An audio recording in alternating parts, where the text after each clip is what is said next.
Hello, and welcome to the Anatomy of Knitting, episode 53. My name is Erin, and I'm going to be your host. Today is December 4th, 2014. It is currently about 11:15 in the morning, and I am attempting to work with the light that I have. If I lean forward too much, I'm in the direct sunlight, so I'm hoping this will work with the recording and the things that you'll see. I don't know if I told you, but I'm coming to you from the beautiful Cork, Ireland.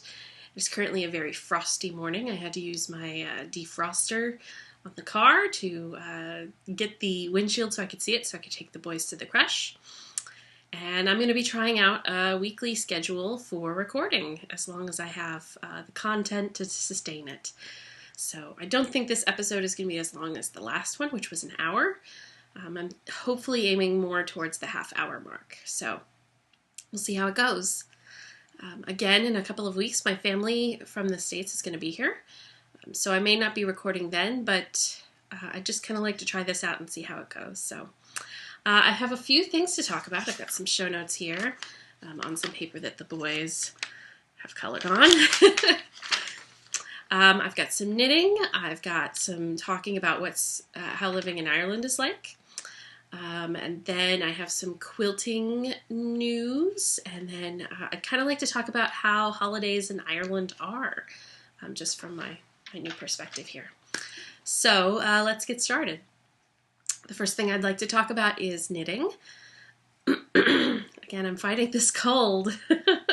It's just kind of hanging out here in my sinuses. It's very annoying. I'm so ready to be done with this.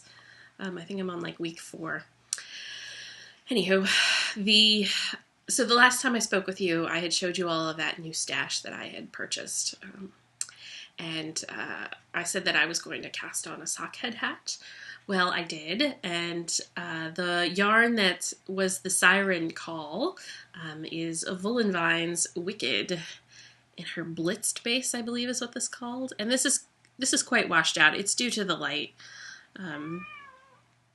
This is my first winter here, so it's kind of hard to figure out the best times to do things. So there's the ball, and I currently have, you can see, as soon as I lean forward, I'm like all washed out. And I've got a little bit of a tangle here. Hold on. There we go. I think.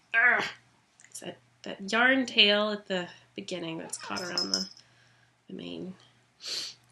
And we have Miss Scout here as my co-host this week. Last week was Ari. Hello, sweetie, I love you. So this is the hat I currently have on the needles. Let's see.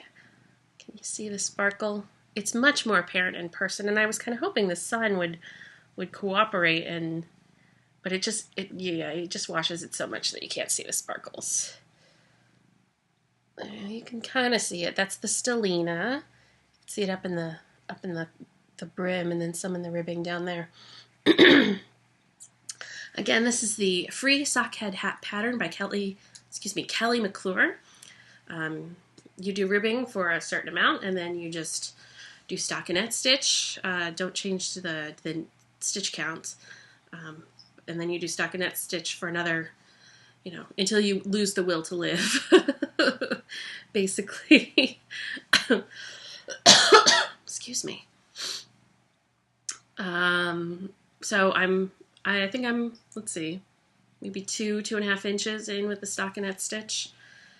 Again, it's an enjoyable knit. I do this when I have finished with the quilting projects finished for the night with the quilting projects that I'm going to show you. I've been working on binding, and that sometimes just takes it's like working in stockinette stitch for, a gazillion inches. You just kind of zone out and just have to do it. Anyway, I've been working on that after I finish working on the quilts that I've been working on, and this light. I'm so sorry. I usually try and wait until after the sun has gone over this window, but I just can't do that today. So we're just going to work with it.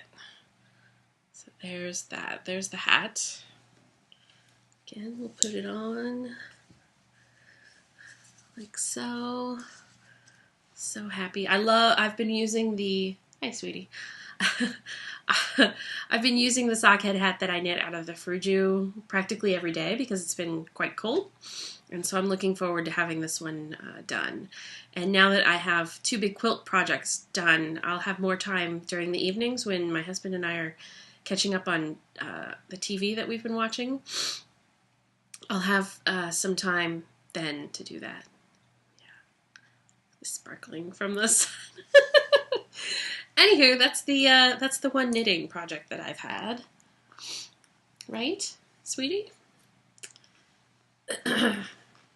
Haven't worked on the socks that I showed you. I haven't worked on the sweater. Haven't worked on any spinning. Yeah. So, I will move on to how things are living in Ireland, some of the differences I've noticed. The first thing I want to talk about is that I passed the driver theory test that I ranted about last time. I don't know if I told you this, but my husband, when he took it, he only missed 1 question, and my goal was to do better than he did, and I am proud to say that I did. I got a perfect score, 40 out of 40, and then proceeded to try and gracefully rub it in his face. You know, I don't like to, you know, I'm just not that kind of person, but I did give him a little bit of ribbing for that. And so now the process to actually get my learner's permit is that I have to take the certificate that I got from the Prometric Testing Center. I have to get a certificate from a doctor here because I wear glasses. They don't just do any vision test at the driving center or their version of the DMV. I have to go to a doctor and take care of that, and then bring that, and then I think, you know, proof of residence and all those kinds of things that you normally bring when you get a learner's permit, and then take that downtown into Cork and apply for the learner's permit, and I think they send it to you in the mail a few weeks later or a week later, something like that. So I haven't made the appointment to get my eyes checked yet. I've just had other things to work on this week, and so hopefully I gotta lean back a little more. I see my nose was getting in the sun. I just have to get off my butt and do it. So that's on the to-do list this week, right? Right, Scout? And then the last thing about living in Ireland that I wanted to talk to you about is that tea is a really big thing here, kind of like in England. Whenever you go to somebody's house, they offer you tea. I go to this quilting night on Mondays. That it's like a quilting class, and they have a tea time there. And so I've found that I am drinking a lot more tea as well. We purchased an electric kettle, so it's a stainless steel pot that plugs into the wall, obviously because it's electric. And then you push a little button, and in I think maybe 2 minutes, it boils the water. It makes about it has about a 6-cup capacity. Let's see what else. So I drink at least a cup of tea in the morning, and then I drink maybe a cup of tea when the boys go down for a nap. It just depends on the day. And then what I found that I like is this. This is Berry's Tea. It's their original blend. Berry's Tea is a company that's here in Cork. There we go. So nobody's totally blinded by the sun. This is the original blend. It's pretty good, but my favorite is the gold blend. As you can tell by the size of the boxes, I drink a lot of the gold blend. I personally, you know, they have, and I call the berries by the color of the box. So there's red berries, which is their gold blend. There's a black berries, which I don't have. And then there's a green berries. And I don't really taste a huge difference between all of the, let's see if I can get this so you can see that. Anyway, whatever. I can't really taste a huge difference between all three of the blends, but I find that the red one is my favorite. Let's see. So on the back it says it's a family-owned Irish company since 1901. They understand the importance of tea in Ireland. In fact, we have spent years perfecting our signature gold blend, a unique blend that has been passed on through generations of our family. And they're located here in Cork, so it's a very local company. And the thing I found here in Ireland is that there's a huge focus on local, consuming local products, so local teas, local dairy, local produce. When I go to the grocery store, the printout receipt that I get has different Irish. When you buy something that's made in Ireland, it like indicates it on the receipt, so then you know all of the items that you bought that came from Ireland. So this is what I found, and then my mom actually sent me a text the other day that she found the berries tea at I think the Cost Plus World Market. So if you want to try that out, I would suggest going there and checking it out. So that's all the living in Ireland that I'm going to tell you about now. I'd like to show you the 2 quilts that I finished last night. Quilt number 1 is my brother's Doctor Who quilt. I finally finished sewing the binding. So there is the binding, and then I told you he's a big fan of the 4th Doctor. So I purchased this fabric from Spoonflower that has the stripes of the 4th Doctor's scarf. So there's that. And then I'm going to show you the difference between the 2 ways I bound these 2 quilts. And give you a little bit of education on that. I'm going to pause this and see if I can close this a little bit further so the lights aren't as crazy. So hold on, and you're going to, because it's crazy now. So hold on. Okay, so I just gave up having the window shades open. So what I was showing you was my brother's quilt, and I was going to describe the difference between the ways that I bound these quilts.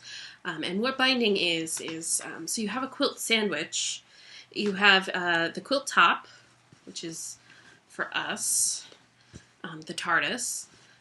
There's a quilt top, there's batting, or they call it wadding here, which is the layer that gives you more warmth, more insulation. And for my brother's quilt, it's just a cotton batting. I think it's Warm and Natural, which I bought in the States. And then after that, you have the quilt back, which is the Born to Sonic print that you see here. And then when you finish quilting and you trim the quilts, you then have the exposed raw edges of those different layers. So what you do is you bind the quilt in order to hide those layers. So for my brother's quilt, the way I bound his is that I hand sewed the binding down. So how you do that is you cut strips of I cut strips of 2.5 inches wide fabric. I did it on the bias so it would be slanted like this.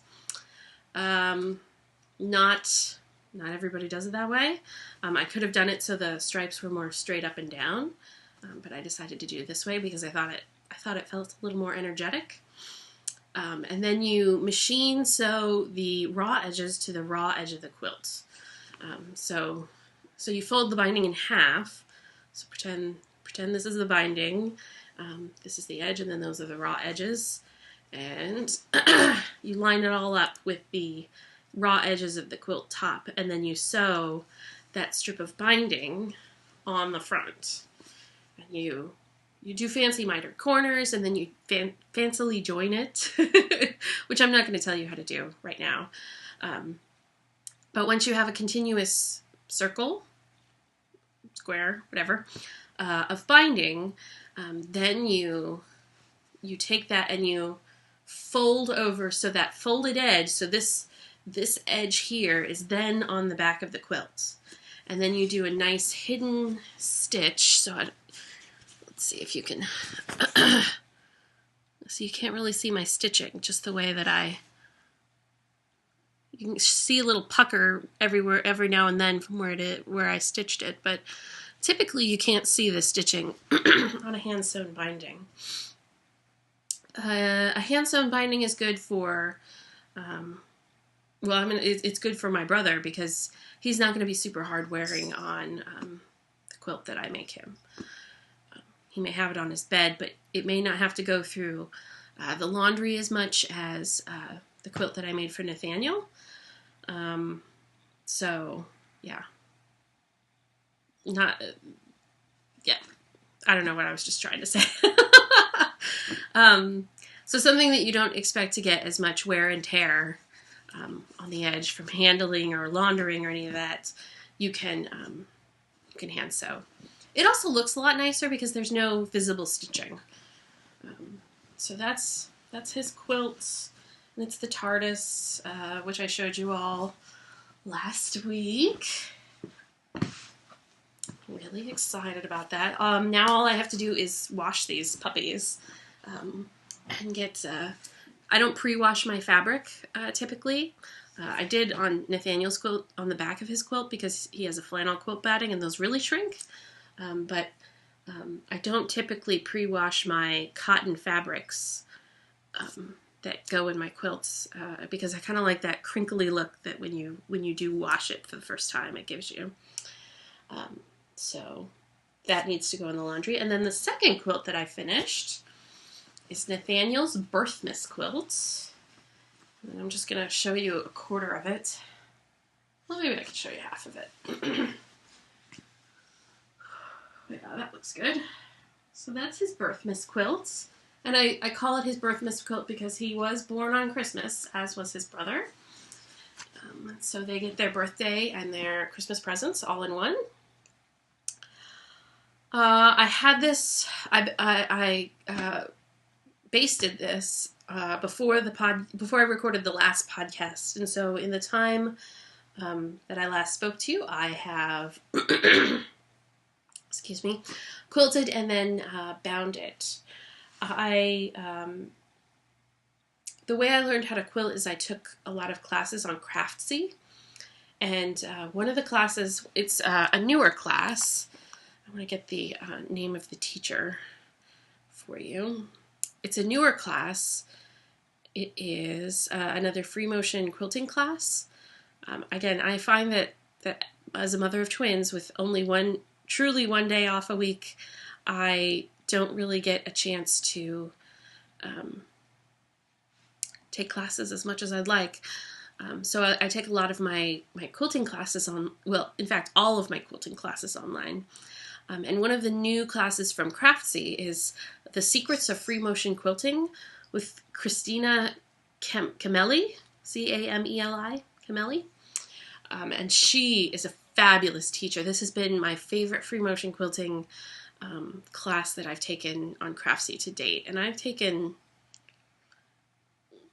more than one, I'll say.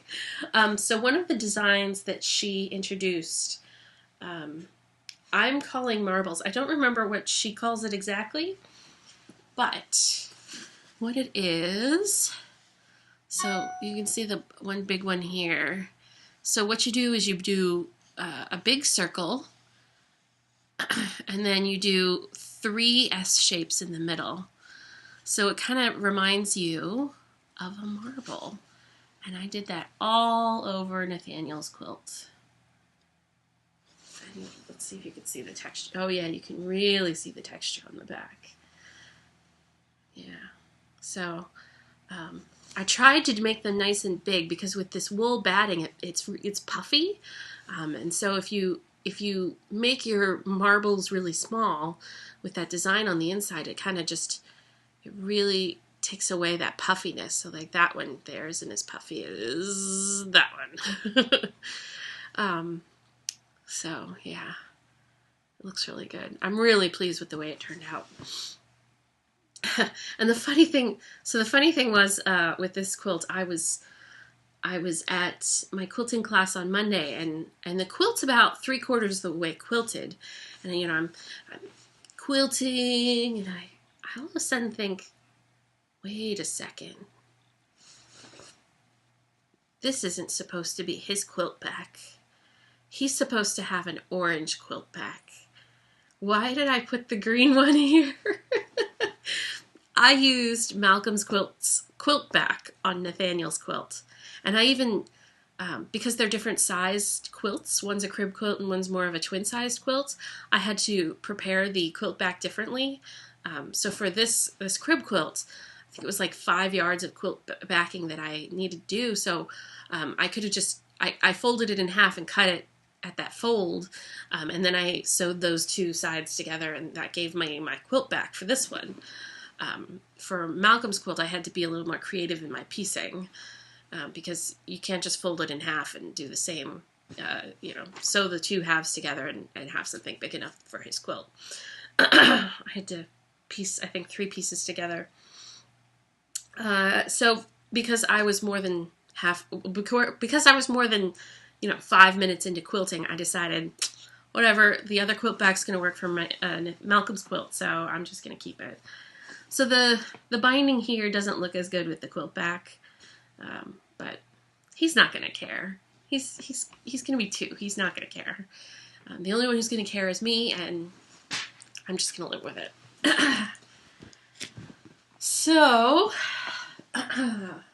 his binding as well, I cut on the bias just because it's this plaid, and I sort of tried to audition the fabric prior to putting the binding on. So depending on how much fabric you have, the way that I auditioned it, I'm going to see if I can describe this.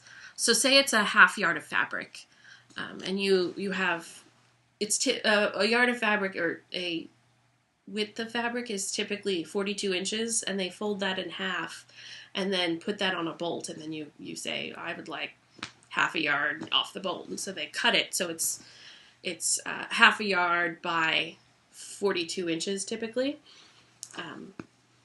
And so how I cut it is you have the 2 selvages together. Here's the selvages down here, and then here's that fold. The way that you typically cut it is like that for binding.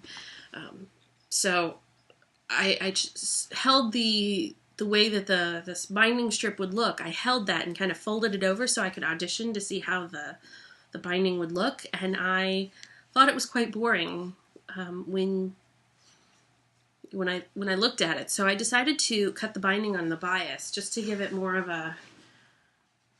And this quilt and my brother's quilt are the only quilts that I've ever cut binding on the bias. Typically, the other ones have been more straight cut binding. So these were 2 new experiences for me. Let's see. So I think it looks a lot better with the binding on the bias, because it gives you those diagonal lines, which are really, I think, really quite interesting. Let's see. What else was I? Oh, I was going to show you the difference between the binding on my brother's quilt and then my son's quilt. So when you do the hand-sewn binding, you sew the binding originally to the front. With the machine-sewn binding, you sew the binding originally to the back. So you hold the raw edges, against the raw edge here, and sew in a big loop, circle, square, whatever you want to call this continuous line of binding. I'm going to call it a loop, even though, the quilt is rectangle shaped. But so once you do that, once you sew the binding on and you connect all the pieces and you're ready to sew it down, you then pull it over to the front, and then, as close as to the edge you can, you then machine sew it, and then you do some fancy maneuvering with the corners, And my mitered corners don't look the best on the front, but again, it's a baby quilt. Nathaniel's not going to care. This is how I'm not putting this into any sort of show. I don't, as long as it works and it looks decent, that's all I care about. So, the reason you do machine binding is to have something that's more durable, because I expect that as the boys get older and may use these quilts more and more, they'll get more just day-to-day abuse and washing abuse. So I wanted something that was a little more durable. So I machine sewed the binding here, and when I finish Malcolm's quilts, I will machine sew the binding there as well. And this is that's the chevron design. So cute. And again, the back is flannel. The inside is wool. It's a wool batting. And then the front is a cotton. So all that's left with this is that I have to wash this one as well and get the cotton to crinkle a little bit. I think it just has a nice vintagey kind of feel. So that's 2 big Christmas presents that are done.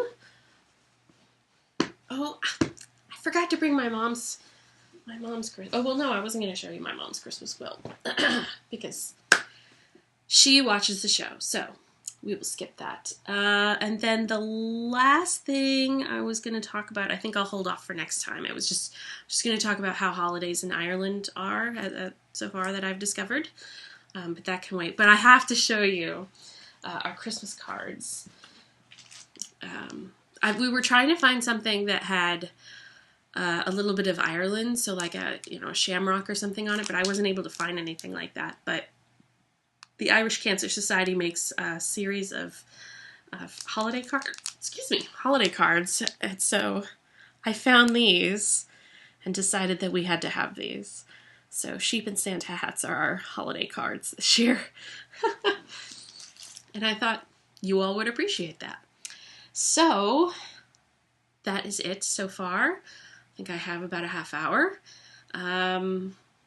I'll get this edited and posted, and hope you all enjoyed it. And I'll do my best to see you all next week.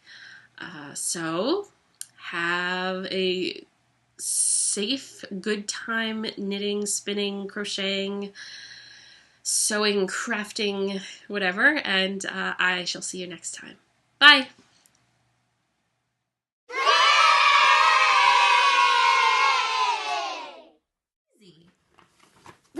But at nighttime, when that 2-year-old was quiet, she opened the door to his room, crawled across the floor and looked up over the side of his bed, and if he was really asleep, she picked him up and rocked him back and forth, back and forth, back and forth.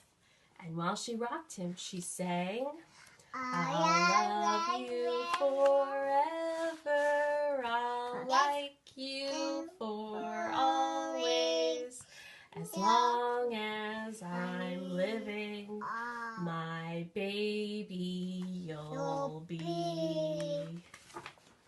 The little boy grew. He grew and he grew and he grew. He grew until he was 9 years old, and he never wanted to come in for dinner. He never wanted to take a bath, and when Grandma visited, he always said bad words. Sometimes his mother wanted to sell him to the zoo. But at night time, when he was asleep, the mother quietly opened the door to his room, crawled across the floor and looked up over the side of his bed.